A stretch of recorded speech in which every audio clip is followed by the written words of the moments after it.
Well, hello and welcome. Today we're in King William County, Virginia. We're at Crooked Creek Muscadines, and we're here with the owner and operator, Mr. Luke Hallman.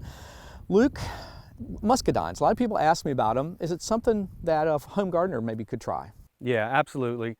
These Muscadine grapes, they're super forgiving. They're a super easy plant to grow.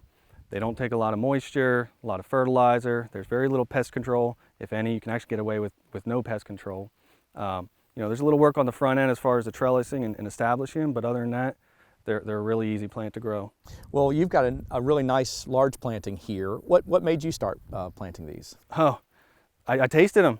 Okay. I mean, they're incredibly delicious, Right. and they're by far my favorite fruit. After I tasted them, I got into looking. They're the king of superfruits. Yep. They're packed with antioxidants. They're fun to grow, and they're just a fun plant to deal with. You know, a lot of people in Virginia and North Carolina know about muscadines. They've heard of them. I know you said you were from Pennsylvania, hadn't really heard of them before, so I can understand how you enjoy them. Yeah. Now, would somebody want to buy the plant material to put in, or just maybe find some wild ones? What's the best way for somebody to establish a plant? Yeah. So these are not your grandmother's muscadines. Okay. Do not go in the woods and try to pick a plant out. Okay. There's male and female plants, and in the wild, almost all of them are males. So you'll probably be disappointed if you pull one out of the woods anyway. Okay. So yeah, you'll want to buy patented varieties from reputable growers, and most of these growers are in the South, in Georgia and Florida. Okay. And you might be able to find one here in Virginia. Okay, so if somebody just Googles muscadine grapes plants, they could probably find it. It'll come right up. Okay, that sounds great. Now you mentioned trellising and planting and things like that you have to do. I know you've also got some fruit over there, so maybe we can go over there and look at the fruit, and you can show me your trellis system that you use for this. Let's do it. All right.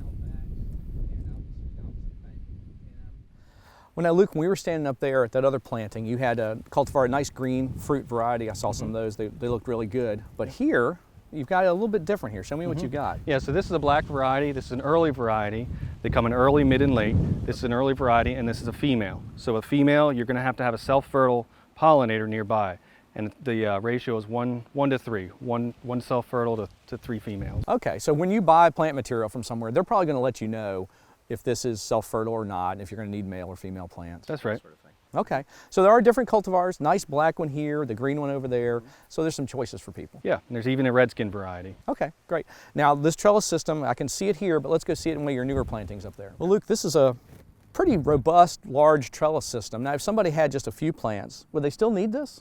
Well, you don't need something like this, but you're definitely going to need something that will withstand the weight. Each of these vines, they can put up to 100 pounds of fruit per vine. So you've got some posts in the ground, you've got some high tensile strength wire. This is actually 9-gauge wire. 9-gauge wire.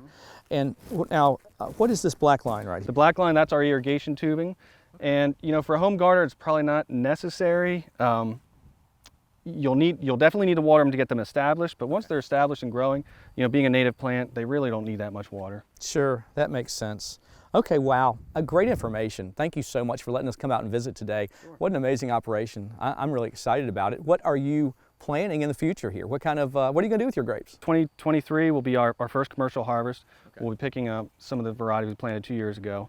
Our first plan would be sell them commercially in clamshells, fresh market to grocery stores, local grocery stores, regional grocery stores. But we're really excited. We're opening up to pick your own. So the vineyard will be open every weekend in September for customers to come and pick their own grapes and enjoy some barbecue and live music and eventually, hopefully, enjoy some wine. Wow, that's great. So come to King William County near West Point and get some muscadines, right? Absolutely. Well, thank you again. I really appreciate it. Thanks for coming out. Well, for more information about how to grow muscadines, contact your local county extension office and talk to a master gardener. For From the Ground Up, I'm Chris Mullins, and we'll see you next time. From the Ground Up is presented with the generous advice and assistance of Virginia Cooperative Extension. Visit their website at ext.vt.edu.